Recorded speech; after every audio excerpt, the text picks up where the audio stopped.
ప్రభునందు ప్రియులారా, ప్రభు నామమున మీకు వందనములు. ఈరోజు ఆరాధనకు సహకరంగా కీర్తనల గ్రంథము 22వ కీర్తన 23వ వచనము. యెహోవా యందు భయభక్తులు గలవారలారా, ఆయనను స్తుతించుడి. యాకోబు వంశస్థులారా, మీరందరూ ఆయనను గణపరచుడి. ఇజ్రాయేలు వంశస్థులారా, మీరందరూ ఆయనకు భయపడుడి. గమనించండి ప్రియులారా, మన ఆరాధనకి యోగ్యుడు మన ప్రియ ప్రభు. ఆయన ఎంతగానో స్తుతింపదగినవాడు.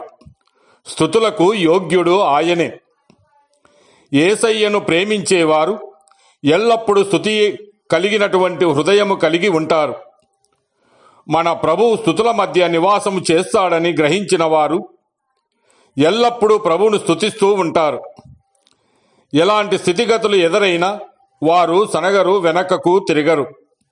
అంతేకాక దేవుణ్ణి దుఃఖపెట్టరు. ఉదాహరణకు, దానియేలుకు సింహము బోనులో ఎదురైనప్పుడు దేవుణ్ణి ఆయన ఎంతగానో స్తుతించెను. షద్రకు, మెషకు, అబేద్నెగోలు మండుచున్న అగ్నిగుండం ఎదురైనప్పుడు వారు దేవుణ్ణి స్తుతించారు. దావీదుకు అనేక శ్రమలు, వేదనలు, భయంకరమైన సమస్యలు ఎదురైనప్పుడు దావీదు దేవుణ్ణి వదలక దేవుణ్ణి స్తుతించెను. యోబు తనకున్న సమస్తమును పోగొట్టుకున్నప్పుడు ప్రభువుకు స్తోత్రములు, స్తుతులు చెల్లించాడు. యోబు గ్రంథము 1వ అధ్యాయం 21వ వచనములో, నేను నా తల్లి గర్భములో నుండి దిగంబరినై వచ్చి తిని, దిగంబరినై అక్కడికి తిరిగి వెళ్ళెదను. యెహోవా ఇచ్చెను, యెహోవా తీసుకొని పోయెను.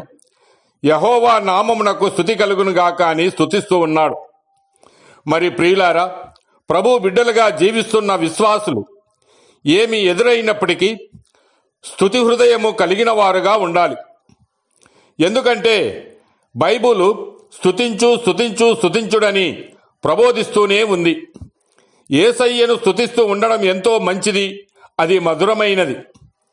యెహోవా యందు భయభక్తులు గలవారలారా, ఆయనను స్తుతించుడని కీర్తనల గ్రంథములో దావీదు భక్తుడైన సమాజములో దేవుణ్ణి స్తుతించుడి, సితారతో దేవుణ్ణి స్తుతించుడి, ఆయనను స్తుతించుడి, ఆయన కార్యములారా ఆయన స్తుతించుడి.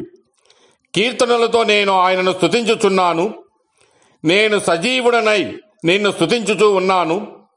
యెహోవా దయాళుడు, ఆయనను స్తుతించుడి. ఆకాశవాసులారా, యెహోవాను స్తుతించుడి. ఆయన సైన్యములారా, మీరందరూ ఆయనను స్తుతించుడి. ఆకాశముపైనున్న జలములారా, అగాధ జలములారా, యెహోవాను స్తుతించుడి.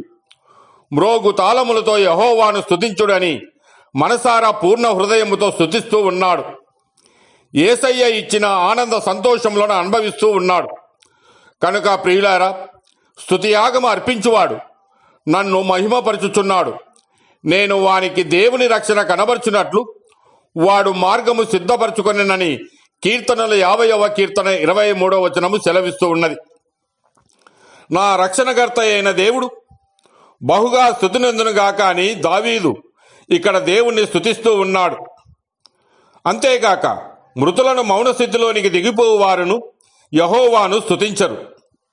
ప్రేతలు లేచి నిన్ను స్తుతించునా, సజీవులు సజీవులే గదా నిన్ను స్తుతించెదరని సెలవిస్తూ ఉన్నాడు. యెషయా గ్రంథము 38వ అధ్యాయం 19వ వచనములో, సజీవులు సజీవులే గదా నిన్ను స్తుతించుదురు. ఈ దినమున నేను సజీవుడనై నిన్ను స్తుతించుచూ ఉన్నాను. తండ్రులు కుమారులకు నీ సత్యమును తెలియజేతురు.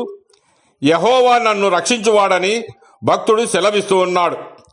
కనుక ప్రియులారా, యేసు రక్తముతో కొనబడినటువంటి ప్రతివారు తమ హృదయాలను స్తుతులతో నింపుకొని దేవునికి స్తుతులు చెల్లిస్తారు.